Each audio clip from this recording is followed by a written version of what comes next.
Hey there, YouTube. I'm Jack, and this is Raw Tropical Living. Thanks for joining me today. I'm shooting this on Monday, just a little bit before noon, and it is a brand new week, isn't it?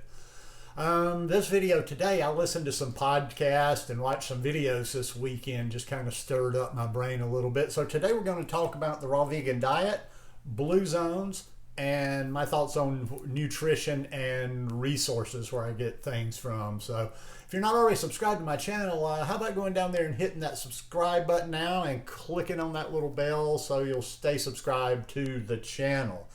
I was listening to a couple of talks this weekend on the blue zones. I should have written the author's name of that book. I read it's been probably, I'm going to say it's been probably 6-7 years at least since I read that book. But I listened to talks from time to time, and I've shared information on this in the past.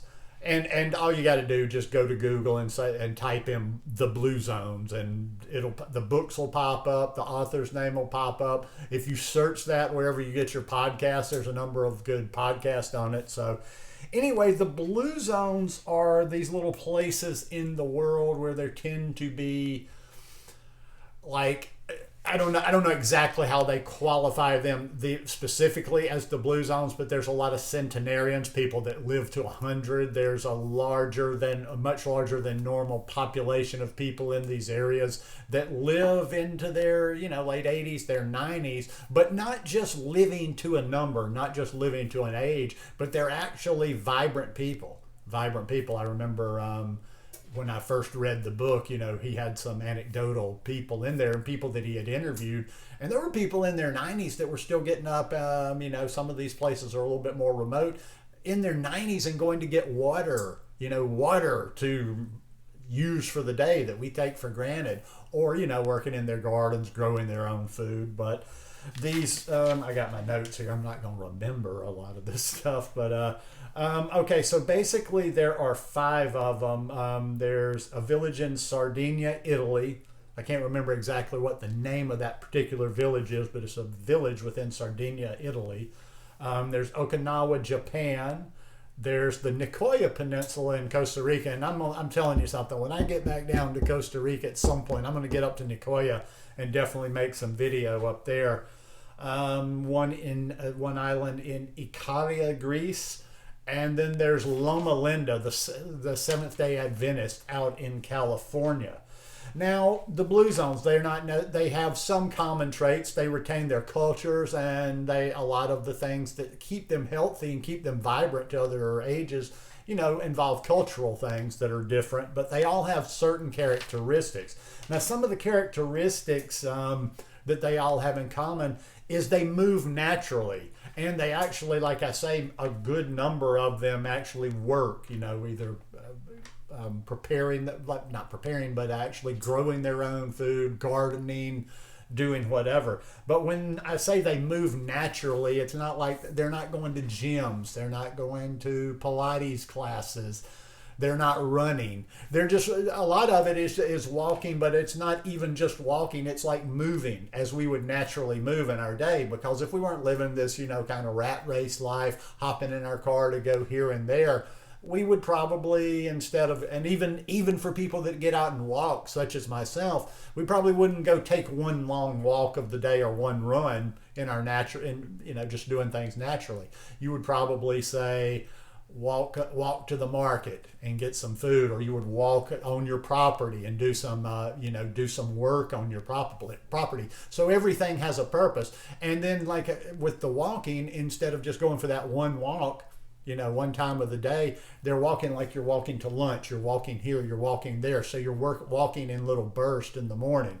That was one of the common ones.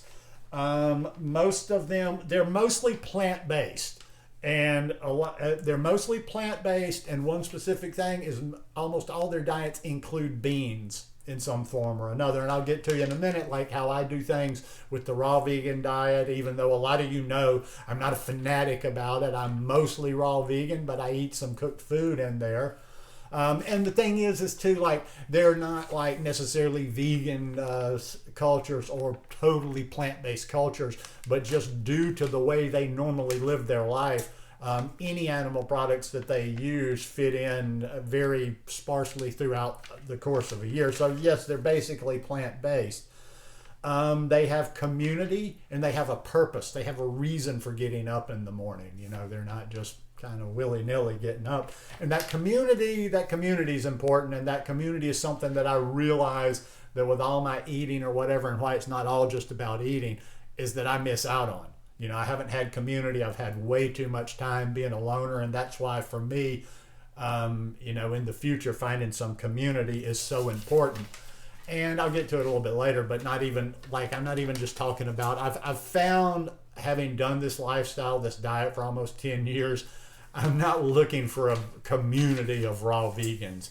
I would like to have a community of plant-based people. If I'm in the tropics, I imagine most of them will eat a lot of fruits, but there's a lot of different areas that we got to click on before I can just be a community with you. And they have natural ways of stress relief. A lot of them are faith-based. Okinawa, they practice remembering their ancestors. Some of them take regular naps. And I believe it's in Sardinia, they actually get together for happy hour and drink some wine there every day. But the wine, it sounds like it's a lot different. It's a lot of that healthier version of wine than what we're eating. And they generally don't stuff themselves. They eat to about 80% full. And just with that community, they have a sense of belonging, and they're family oriented.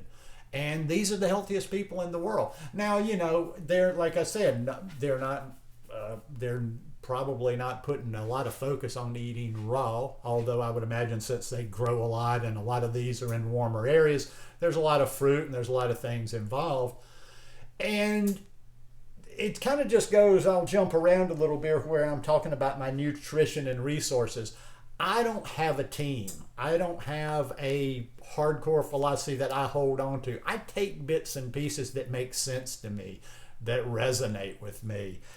So a lot of this stuff, I will take things, even though I'm not a fanatic about, being a fully raw vegan, I will take a lot of things that I read that don't come from raw sources, and I will see how I can use that in a raw way. Now, there's some things that I don't use in a raw way. Just like I say, the cooked things that I include, especially in 2022, I want anything cooked that I am including in there to be for a reason. And the cooked food is a very, very small group. One is sweet potatoes. Helps me keep a little bit of weight on, and those sweet potatoes are just full of vitamins, minerals, antioxidants, whatever. For beans, I'm, so many good plant-based resources that I read. It's about the beans. The beans are so healthy for us.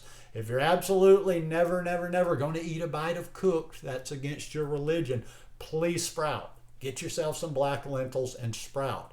For myself, and I just started a batch this morning. I haven't had them in a while. Now my teeth, everything's good. I'm back to eating like I normally do, but I think probably from here on out, I'll be like, my legume thing will come mostly from the sprouted, but I don't mind having a couple of servings a week of actually cooked legumes. And then there's greens. I eat my salads. I put my kale in my green smoothies, but I'm from the South and I like them collard greens. So I'm going to actually make a big pot of collard greens today. But that's going to be pretty much it. I'm not like, when I say, I'll eat a little bit of cooked food, it's not a lot of people, and the raw people are worried about their slippery slope. And that does happen with a lot of people. A lot of people try to go fully raw. They don't stay fully raw. And then they just eat a little bit of cooked, and then it gets worse on the cooked. Now for me, like I say, the cooked that I eat is very focused. And once again, when I'm talking about this stuff, every once in a while there'll be somebody that writes out they think I'm knocking the raw. If you can do the raw, I'm not discouraging anybody to do a fully raw vegan diet, but pay attention to your nutrition. Don't be just willy-nilly like, yeah, man, I just eat some fruit and a salad every once in a while. I'm always looking for these different things. And that's why I look at a lot of different resources. And that's why I don't have a guru. I'm not a fanboy of any one particular resource. And I'm not on a team there either, because I take little bits from here and there. I take little bits from Dr. Greger. I take little bits from Dr. B of Fiber Fueled. I take little bits from, Colin, the guy that wrote the China study. I forget all these names sometimes. They all get kind of rolling around the head. But I take a lot of different things from those. Now, what I mostly do is I extrapolate them and translate a lot of that stuff into raw as possible. But like I say, I'm just never going to make this fanatical religion out of being fully raw. Because I just see too much research done in other different areas, and I just think if we're not, at least you can be fully wrong if you want to, but you still need to cover these bases over here. Just always have your mind open. That's another thing too. I have no emotion when it comes to this stuff. Like, people get talking passionately. I see raw people getting passionate arguments. They get angry with other vegans that are not raw. I see meat eaters that will jump into a vegan discussion and they're always just super angry. And I'm like, and vice versa. I see vegans that just purposely go put themselves in amongst a meat discussion in a meat eaters group, and I'm just like, that's just not me. I mean, number one, too, and I know I've got, actually in my real life, I don't have a lot of vegan friends, and I actually have to ask my meat eating friends from time to time, I tell them little stories about, like, every once in a while I'm doing this and there's somebody that just comes in and they don't understand, even though they eat meat, they're not eating like we do. They don't even understand this whole little getting angry and defending your meat. In fact, most of the people, they're just that are friends of mine or acquaintances or whatever that I get talking to, they're not aggro at all. They're not trying to fight me or argue with me. They're probably saying, yeah, you're probably right on the meat and the stuff like that. They're just lazy, or they're just stuck in their ways and they're not going to do it, but they're not out there arguing. So find it, always be just searching for yourself. That back and forth, that argument, that debate doesn't really accomplish a whole lot.